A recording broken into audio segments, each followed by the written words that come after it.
आप सभी भाई बहनों का आध्यात्मिक ज्ञानात्मक चैनल की संध्या बेला ज्ञान कक्षा में एक बार फिर स्वागत है। आज की चर्चा का विषय है मन की कमजोरी। और नीचे हमने सफेद अक्षरों में एक शब्द लिखा है, एक नयापन। क्योंकि मन की कमजोरी को हमने देखिए एक रंगीन रंग से दर्शाया है, और रंगीन रंग को हम रजोगुण से जोड़ते हैं। भले ही शास्त्रों में तो देखिए तकनीकी रूप से मन और बुद्धि को एक सात्विक कहा गया है, सत्वगुण प्रधान कहा गया है, जबकि व्यवहारिक रूप में शास्त्रों में ही इस बात को स्वीकार किया गया कि मन की रुचि विषय भोगों में ही अधिक बनी रहती है। इसलिए साधारण तौर पे मन को देखिए राशि या रजोगुण से अधिक जोड़ा जाता है, जबकि बुद्धि तो देखिए भले ही सात्विक है, लेकिन जब बुद्धि भी देखिए राजसी बन जाती है या तामसी बन जाती है, तो फिर आपके मेरे जीवन में कुछ स्थितियां बदलने लगती हैं। और पिछले कुछ दिनों से तो हमने देखी मन बुद्धि के ऊपर ही बहुत से वीडियो बनाए, क्योंकि गीता में भी मन और बुद्धि को ही आधार में लेते हुए पूरी की पूरी ज्ञान चर्चा भगवान श्री कृष्ण जी ने मन और बुद्धि के इर्द गिर्द ही समझाई है। क्योंकि मन सहज ही देखिए विषय भोगों के ढलान में, भोगों में उसकी एक लोलुपता संसार में अक्सर देखी गई है। और यदि ये मन बुद्धि की लगाम से नियंत्रण में नहीं रखा जाता, तो फिर ये मन ही तमोगुण की गलियों में एक गिरावट का काम करता है। शास्त्रों में तो यहाँ तक भी कहा गया है कि मन ही बंधन का कारण है, मन ही मोक्ष का कारण है। अब बंधन कब है? जब मनुष्य रजोगुण और तमोगुण में गिरने लगता है, माया के बंधनों से बंधने लगता है। क्योंकि प्रकृति के 3 गुण हैं, तमोगुण, रजोगुण और सतोगुण। तमोगुण और रजोगुण को देखिए एक बंधनदायक गुण कहा गया है, जबकि दूसरी ओर सतोगुण को एक मुक्तिदायक गुण कहा गया। और शास्त्रों में तो ये संसार की स्थितियां रजोगुण और तमोगुण की स्थितियों से ही समझाया गया है। भले ही देखिए तमोगुण को प्रत्यक्ष रूप से एक निंदनीय स्थितियों से भी जोड़ा गया है, अनीतिगत कार्यों से भी जोड़ा गया है, पाप कर्मों से भी जोड़ा गया है। क्योंकि संसार में हम जितनी भी तामसिक स्थितियां देखते हैं, हालांकि तमोगुण को देखिए एक नींद से भी जोड़ा जाता है, लेकिन साधारण अर्थों में जब शास्त्रों में ऐसा कहा गया कि तमोगुण से 10 गुना अच्छा रजोगुण है, रजोगुण से भी 10 गुना अच्छा सतोगुण है, तो उसके पीछे के जो भावार्थ हैं, जिस दृष्टिकोण से ये कहा गया है या माना गया है, उसके पीछे का भावार्थ है कि यदि हम प्रकृति के विषय भोगों को भोगना चाहते हैं, ये विषय भोग क्या है? देखिए गंध, रस, रूप, स्पर्श और शब्द, ये 5 आपके बड़े भोग विषय हैं। ये रजोगुण के कारण ये विषय भोग मनुष्य को आकर्षित करते हैं, अपनी ओर मनुष्य को आकर्षित करने का अभिप्राय खींचते हैं, और मनुष्य सहज ही इनकी ओर खींचता जाता है। ये मन की भी एक कमजोरी है कि मन विषय भोगों की ढलान पे जल्दी से फिसल जाता है। इसीलिए मन को बुद्धि के अधीन रखा गया, क्योंकि मन को अपने लाभ हानि की एक सही सही बोध नहीं होता। ये बोध किसको होता है? बुद्धि को। इसलिए मन के ऊपर एक बुद्धि तत्व रखा गया है, ताकि मन को फिसलने से, गिरने से एक बुद्धि उसको बचा ले। क्योंकि प्रकृति तो देखिए त्रिगुणात्मक है, यहाँ 3 स्थितियां निरंतर एक अलग अलग आपको और हमारे देखने में आती हैं। देखिए आपके हमारे स्थूल शरीर तो स्वभाव से ही तकनीकी रूप से ही तामसिक कहेंगे। ये पृथ्वी, जल, अग्नि, वायु, आकाश, इन 5 स्थूल भूतों का बन है, जिसका निर्माण माता के गर्भ में होता है। और उसके जो सूक्ष्म रूप हैं, कारण है, क्योंकि भोग विषयों के कारण ही आपके हमारे स्थूल शरीर का माता के गर्भ में एक निर्माण की स्थितियां बनती हैं। उनको देखिए भोग विषयों के साथ सूक्ष्म भूत भी कहा गया है, तन्मात्रा भी शास्त्रों में कहा गया है। और कहीं कहीं शास्त्रों में देखिए ये स्थूल शरीर की जो 5 ज्ञानेंद्रिय हैं, जिसको नाक, जिब्या, आंख, त्वचा, कान से संबोधित किया है, भले ही इनको एक गोलक कहा गया है। और हाथ, पैर, वाणी, लिंग, गुदा, इनको 5 कर्मेंद्रियों से जोड़ा गया है। ये कर्म करती है, 5 ज्ञानेंद्रिय 5 भोग्य विषयों का सुख लेती है। ये सभी स्थितियां तकनीकी रूप से देखिए तामसी मानेगी है, क्योंकि आपके बारे जो सूक्ष्म भूत हैं वो भी तामसी हैं। इसलिए ये गोलकें जो कि ज्ञानेंद्रिय और कर्मेंद्रिय हैं, ये तामसी होते हुए भी अपने आप में स्वतंत्र नहीं मानेगी, क्योंकि इनके ऊपर मन का नियंत्रण है। मन को शास्त्रों में देखिए महाइंद्रिय कहा गया। जैसे आपका हमारा स्थूल शरीर है, स्थूल शरीर का नियंत्रण सूक्ष्म शरीर करता है, और सूक्ष्म शरीर का नियंत्रण कारण शरीर के हाथ में। और आत्मा और परमात्मा तो देखिए एक चेतन सत्ता है, जबकि माया के ये जो 3 गुण हैं, तमोगुण, रजोगुण और सतोगुण, जिनकी हम देखिए प्रतिदिन ही लगभग चर्चाएं करते हैं, क्योंकि भगवान श्री कृष्ण जी ने ही गीता में इन 3 गुणों के ज्ञान को गूढ़तम ज्ञान कहा गया। और हमने तो परमात्मा की प्रेरणा से, आशीर्वाद से पिछले 4.25 वर्षों से जो हमने 1700 से अधिक जो वीडियो प्रसारित किए, वो प्रत्यक्ष रूप से या अप्रत्यक्ष रूप से इन 3 गुणों से ही संबंध रखती हैं। आत्मा और परमात्मा तो देखिए चेतन सत्ता है। आत्मा को ज्ञान स्वरूप कहा गया है, परमात्मा को आनंद स्वरूप तकनीकी रूप से कहा गया। देखिए शास्त्रों में भी जितने भी चर्चा हैं, चाहे वेद हों, वेदों से ही उपनिषद लिखे गए, क्योंकि वेदों का एक सरलीकरण उपनिषदों में किया गया। फिर उपनिषदों की बातों को ही विभिन्न प्रकार के पुराण द्वारा, उनको कुछ कथा कहानियों द्वारा और भी सरल बनाया गया, ताकि एक साधारण मनुष्य उन कथा कहानियों को एक दिलचस्पी लेता हुआ सुने, उन पर थोड़ा विचार करें। उन जैसे हम बच्चों को देखिए कुछ कहानियाँ सुनाते हैं, अब बच्चे क्या हैं, हम सब देखिए मनुष्य भी देखिए साधारण स्तर पर बच्चे ही हैं। बच्चे नहीं होते तो फिर हम संसार के विषय भोगों में यूं ही फिसलते नहीं, क्योंकि ये तो अल्पकालिक सुख देते हैं। देर सवेर तो ये दिए गए अल्पकालिक सुख को, भोगे गए सुख ही ये देर सवेर दुखों में तब्दील हो जाते हैं। ऐसा आपका हमारा अनुभव है। लेकिन फिर भी हम इन विषय भोगों को भोगे बिना रह नहीं पाते। तो ये एक बचपना है, जैसे बच्चा अबोध होता है, इसी तरह हम सभी भी देखिए एक स्वभाव से बालक माने गए। इसलिए एक साधारण मनुष्य को ज्ञान देने के लिए ये विभिन्न प्रकार के पुराणों में इन वेद शास्त्रों का या उपनिषदों के ज्ञान को ही बहुत ही सरल तरीके से समझाया गया, ताकि कोई बात मनुष्य के दिमाग में, मन बुद्धि में टिक जाए और उसका सत्संग में रुचि उत्पन्न हो। देखिए जैसे हम बच्चे को प्ले स्कूल में किस लिए भेजते हैं? बच्चा तो देखिए प्ले स्कूल में क्या सीखता है? खेलना, खेलना, खाना पीना, यही तो स्थितियाँ होती हैं। लेकिन वो एक बहुत ही आरंभिक स्थिति है।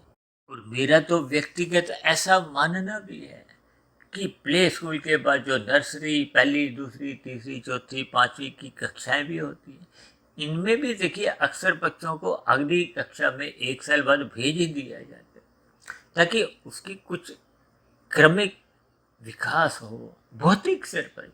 देखिए कोई आध्यात्मिक शिक्षा तो आजकल के भौतिक स्कूलों में कोई दी नहीं जाती, लेकिन फिर भी भौतिक शिक्षा पे हम आप क्यों लेते हैं? अपने बच्चों को भी इस भौतिक शिक्षा के प्रति क्यों अधिक आकर्षित करते हैं, ताकि समाज में उसको एक बड़ा होकर, यानी कि युवावस्था में पहुँचते पहुँचते धन कमाने के लिए एक कुशलता, एक कार्य क्षमता उसमें एक जागृत हो, उसकी बुद्धि का विकास हो। ये सभी स्थितियां हम संसार में, अपने आपके परिवारों में अक्सर ये देखी जाती। ये सभी स्थितियां रजोगुण के कारण है, यानी कि मनुष्य का रजोगुण के प्रति एक विशेष रुचि, रुझान सदा बनी रहती है। और इसलिए ये शिक्षाओं में भी देखिए विभिन्न प्रकार के नई नई स्थितियां देखने को मिलती हैं। हालांकि मेरा देखिए कोई नएपन से कोई विरोध नहीं है, ये तो हम मन की स्थिति को या मन की एक कमजोरी को एक विशेष ध्यान आकर्षित करने के लिए कि मन कहाँ कहाँ फिसलता है। देखिए फिसलने का अभिप्राय आज हमने नएपन से लिया है। ये जो आज संसार में विभिन्न प्रकार के जो आप और हम राशि विज्ञापन देखते हैं, उन सभी विज्ञापनों में भी कुछ ना कुछ नयापन लाया जाता है। देखिए, कभी कभी ऐसी ऐसी कंपनियां भी आप देखोगे ना, आजकल तो ऑनलाइन का जमाना है।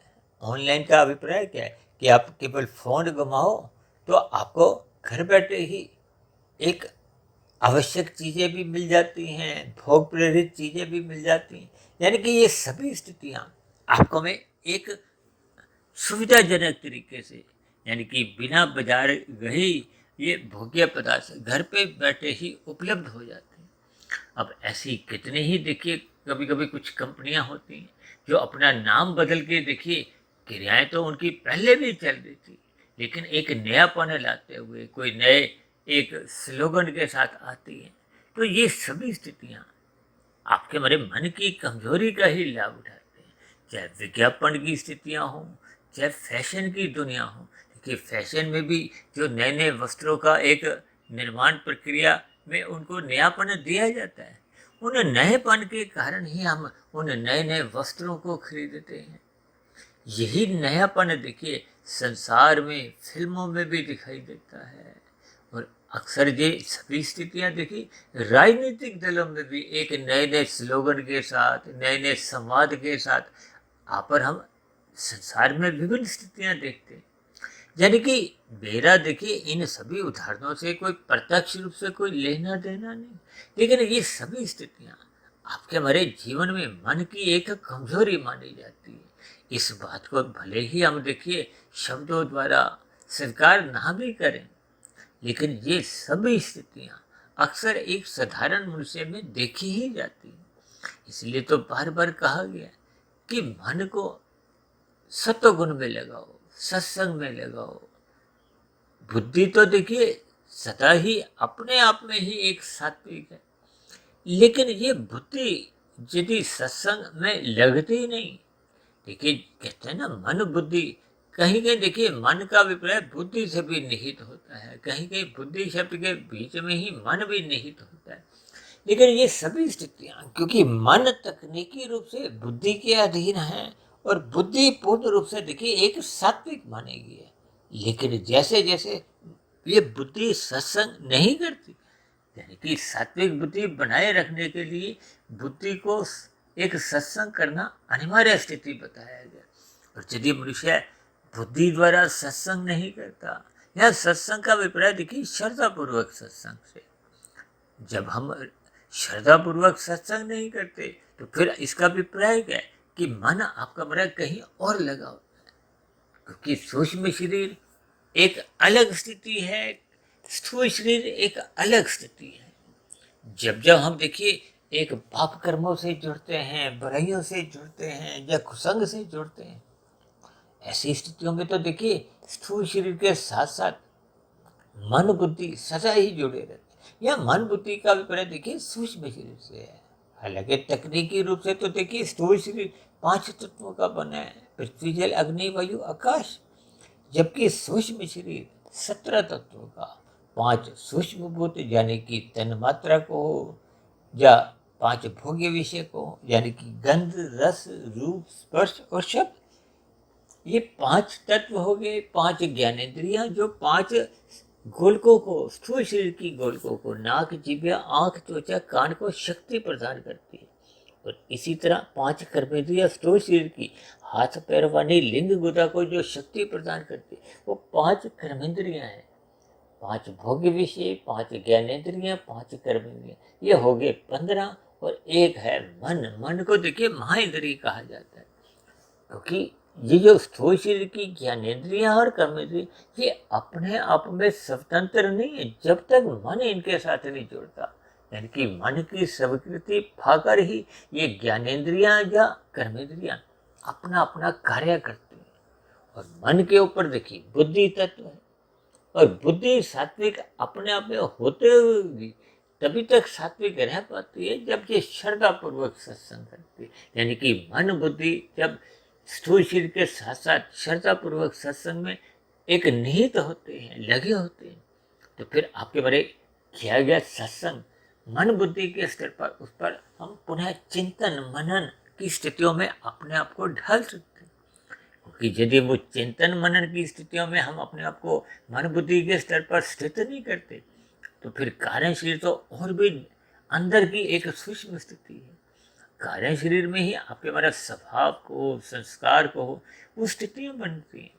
यानी कि जब तक हम मनन निरंतर करते नहीं, इसलिए तो शास्त्रों में बार बार कहा गया है निरंतर श्रद्धा पूर्वक सत्संग करो।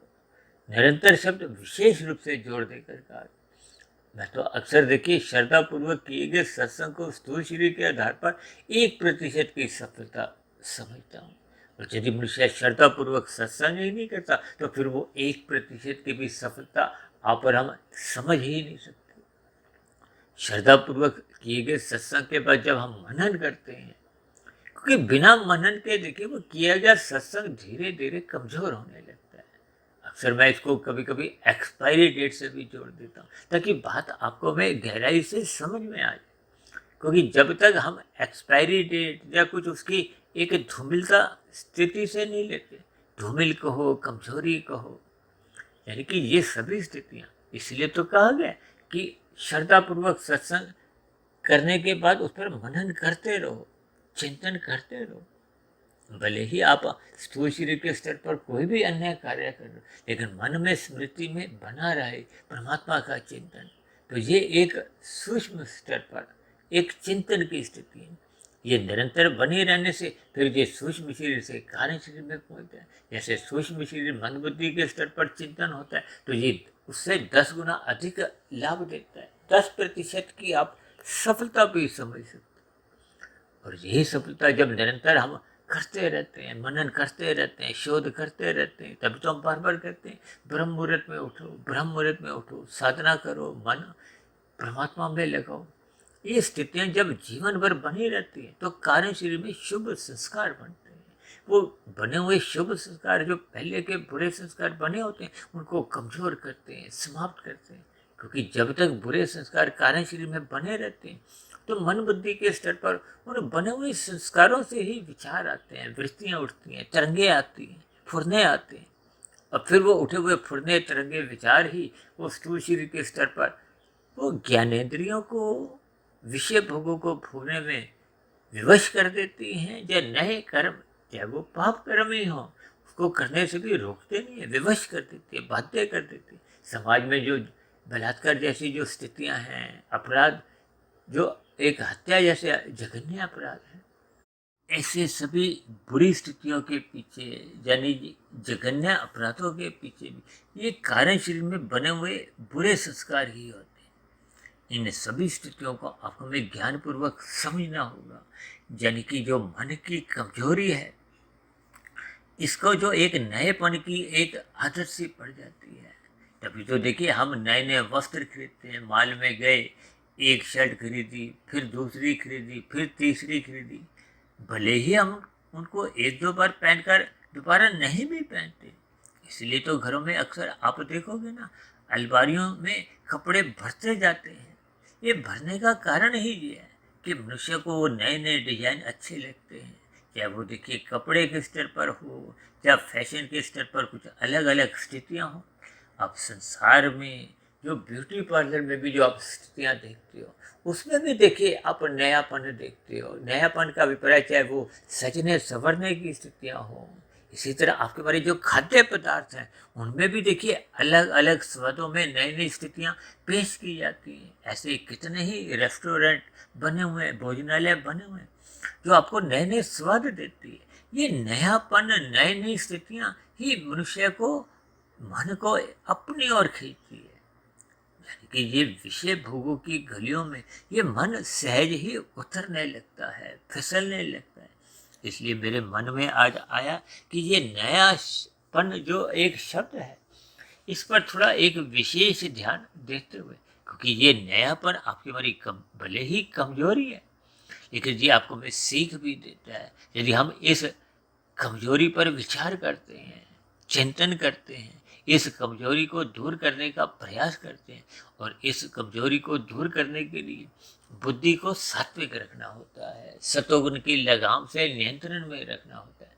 इसलिए तो बार बार शास्त्रों में कहा गया है, विशेष रूप से गीता में ही भगवान श्री कृष्ण जी ने गीता में अर्जुन के रथ के जो 5 घोड़ों की यानी कि 5 भोग्य विषयों की जो एक लगाम है वह अपने हाथ में रखकर यही उपदेश दिए कि मन को सदा ही कहीं ना कहीं विशेष रूप से देखिए सात्विक स्थितियों में लगाए रखना होगा, अन्यथा ये मन किसी भी प्रकार से ये विषय भोगों को भोगने में ही अपने एक कमजोरी दिखाता है और विषय भोग पेश करने वाले इनको नएपन की स्थितियों में सजाते संवारते हैं ताकि हम उन विषय भोगों का संग करें। इन सभी स्थितियों पर आपको में चिंतन करते हुए अपनी कमजोरी को दूर करना होगा और ये कमजोरी दूर करने के लिए आपको में एक सात्विक बुद्धि बनाए रखने के लिए निरंतर श्रद्धापूर्वक सत्संग करते रहना होगा, ब्रह्म मुहूर्त में उठना होगा, शास्त्रों का स्वाध्याय करते रहना होगा ताकि परमात्मा की सम्मुखता बनी रहे। अन्यथा यदि इन सभी स्थितियों पर हम ढिलाई दे देते हैं तो फिर ये मन की फिसलन कहो, ये फिर विषय भोगों की गलियों में जो नयापन की जो एक स्थितियाँ हैं, क्योंकि सभी उत्पाद अपने नए नए एक पैकिंग में भी आते हैं।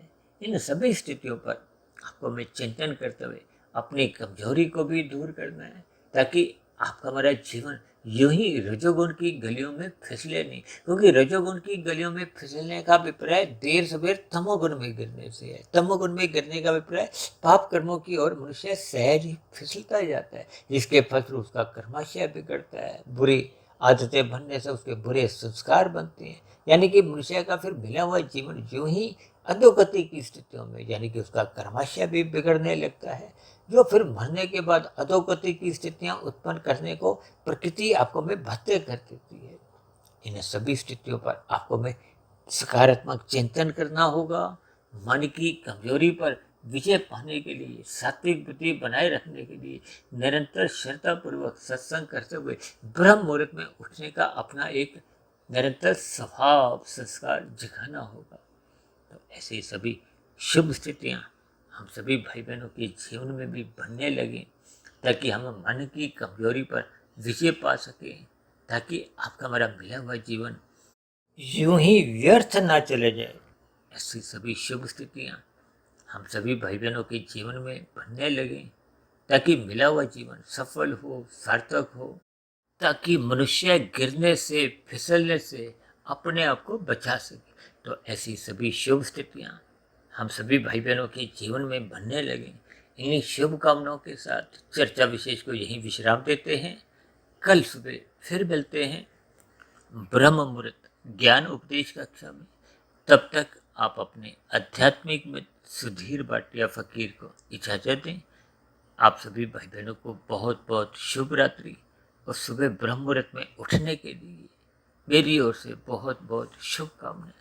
फिर भी चर्चा संबंधित आपके मन में कोई प्रश्न उठ रहा हो, कोई मेरी कही गई बातों पर आपको आपत्ति हो, शिकायत हो, तो आपके प्रश्नों के साथ साथ आपकी शिकायतों का, आपत्तियों का नीचे दिए गए कमेंट्स बॉक्स पर सदा ही स्वागत है।